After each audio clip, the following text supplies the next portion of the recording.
Hi everyone, so 21st of June, another week. This week was quite a short week, so I took Monday off, which was nice. I had a 4-day week, always good. I often wondered how a 4-day week on a regular basis would feel like. It feels super relaxing just having a day off in a week.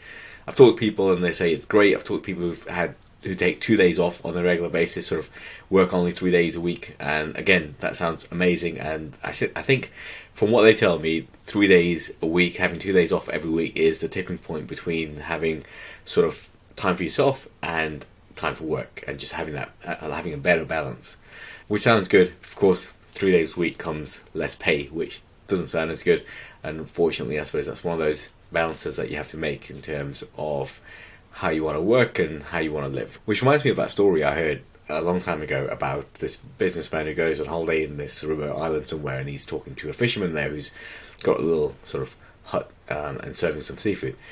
And he's talking to the fisherman, saying, what you could do is you could have another couple of fishing boats, you could hire them out to people, you could have a bigger restaurant and so on. And the fisherman's like, okay, so why would I do that? And he's like, well, you get more people involved, more money for you.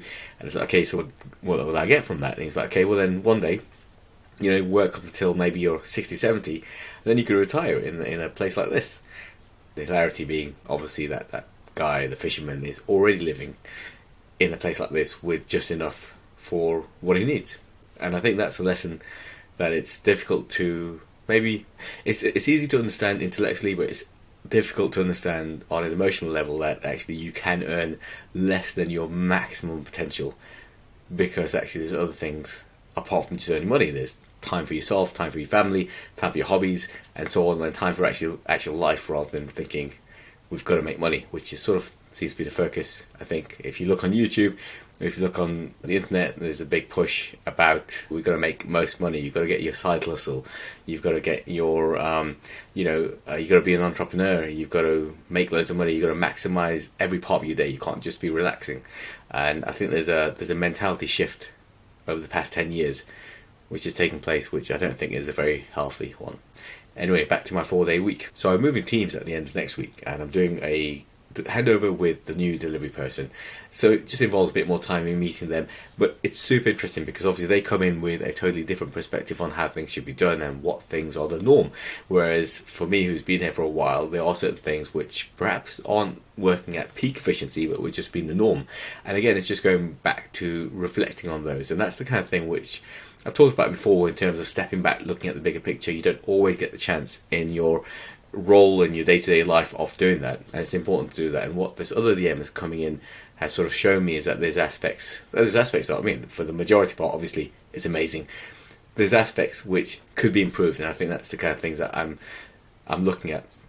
It's one of those things that you always naturally focus on what it is you need to improve. You always focus on the negatives, and so that's what I've just done there, where I've talked about the DM coming in and there's areas which are less than peak efficiency. Whereas actually what I should be focusing on is all the amazing work that actually I have done and that is in place. But naturally you sort of focus on the negatives, don't you? I suppose with the thinking that that's going to help you grow. It's not always the case, I suppose. So anyway, so we had a phase board meeting this morning where we sort of run through the tickets. So this was an opportunity for the new DM just to question a few cards, question the process and so on. So we had some really interesting discussions, mainly thinking about how we could maybe refine the process a little bit more, maybe improve the process, thinking about how sort of the priorities come from the road mapping and go towards the team. How do the team understand priorities? How do they understand what they need to pick up? How do they understand how it fits into the bigger picture and so on? So some interesting discussions. Next, I did a retro for one of the teams in the area that I work in. I used a Studio Ghibli retro design, and this was based on a t-shirt actually that one of the team members was wearing, so I thought I'd do a Studio Ghibli inspired retro. Most retros are going to be essentially the same thing. What could you do better? What did you do? What would you like to have done? What are your goals for the next one? What did you do fantastically? Who would you like to shout out, etc, etc. So most of the retros are going to follow the same format, so I just like to give it a nice spin every so often to make it a little bit more interesting, put in a different scenario and so on. So So that was fun.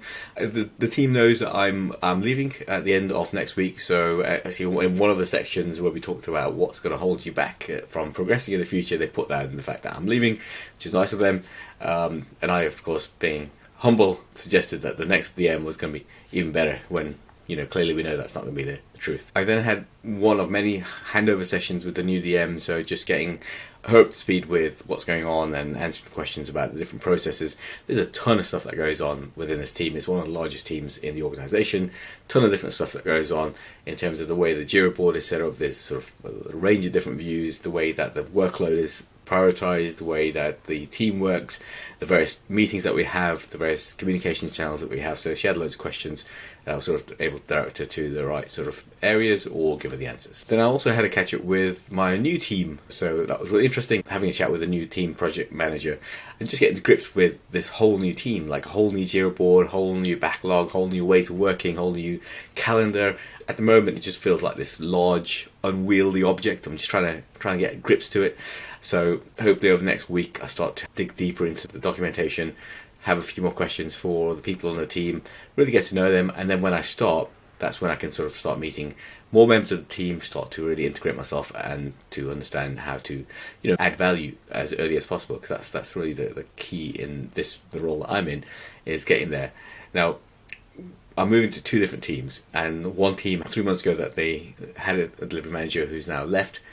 The other team hasn't had a delivery manager for ages, so I met with both team product managers, having a chat about their team priorities, etc., and have a chat with those previous DMs as well, just to get a bit of a understanding of what it is that they did on that team, so I won't be running as soon as I hit the ground, understanding stuff and hopefully adding value to it. Other sessions I had this week, we had a lead session, so this is where the delivery managers and the product managers and the content lead get together. We sort of just have a range of things to discuss. We work on a lean coffee approach, and what that is we've got a Trello board.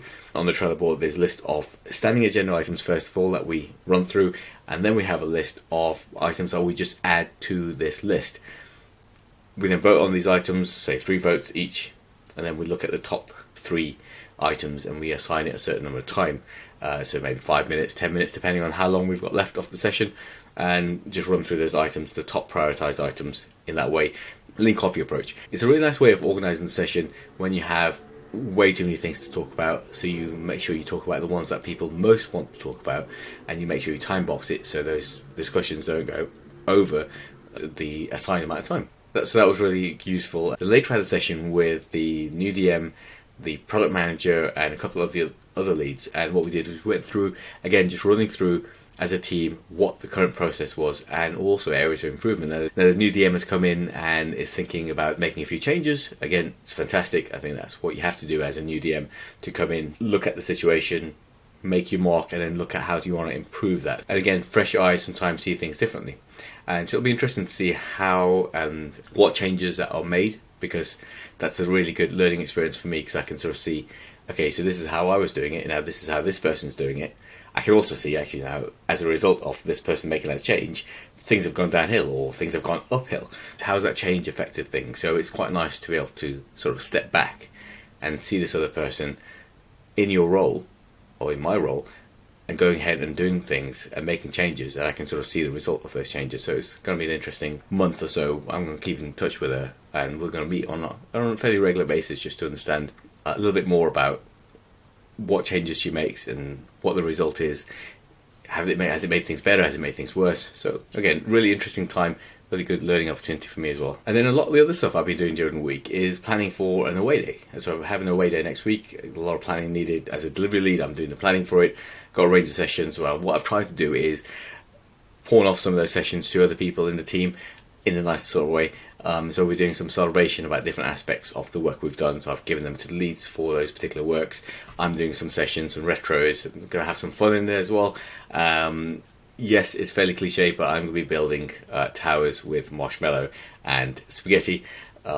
Should be a fun exercise. Going to have all the team down there. So it should be a nice group to work with. So that was my week. I hope you all enjoyed that. See you next week.